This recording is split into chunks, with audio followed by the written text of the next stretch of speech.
Weight loss பண்ணும்போது என்ன breakfast சாப்பிட்றதுனே தெரியலையா? இனி கவலையே வேணாம். ரொம்பவே ஹெல்த்தியான ஹை புரோட்டீன், ஃபைபர் கன்டென்ட் நிறைஞ்ச ஒரு ஆம்லேட் ரெசிபி எப்படி செய்றதுன்னு பார்க்கலாம். இத நீங்க பிரேக்ஃபாஸ்ட்டுக்கு எடுத்துக்கலாம். ரொம்பவே டம்மி ஃபில்லிங்கா இருக்கும். டேஸ்ட்டும் அட்டகாசமா இருக்கும். மறக்காம ஒரு தடவ செஞ்சு பாருங்க. இதே மாரி வீடியோஸ் ரெகுலரா பார்க்க மறக்காம என் சேனல ஃபாலோ பண்ணிக்கோங்க.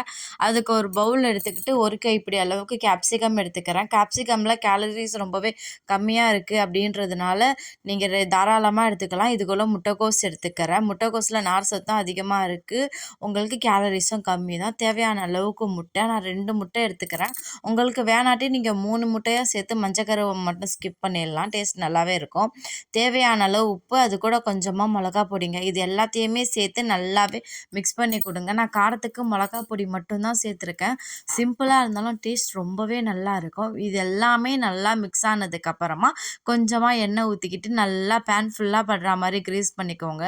அப்போ தான் பேனில் ஒட்டாமல் முட்டை வரும். இப்போ நல்லா சூடானதுக்கு அப்புறமா கலக்கி வச்சிருக்கிற இந்த முட்டை மிக்சரை வந்து சேர்த்துக்கலாம். சிம்மிலே வச்சு வேக வைங்க. ஏன்னா ஆயில் கூட நம்ம அதிகமாக சேர்க்கலன்றதுக்காக வேகிறதுக்கு கொஞ்சம் டைம் எடுக்கும். பார்க்கவே நல்லா இருக்குல்ல, டேஸ்ட்டும் அட்டகாசமாக இருக்கும். நீங்கள் இதை லஞ்சுக்கும் எடுத்துக்கலாம், இல்லைனா டின்னருக்கும் எடுத்துக்கலாம். மூடி போட்டு வேக வச்சு ஃப்ரண்ட் அண்ட் பேக் நல்லா திருப்பி எடுத்தீங்கன்னா சூப்பரான ஒரு ஆம்லேட் ரெசிபி ரெடி.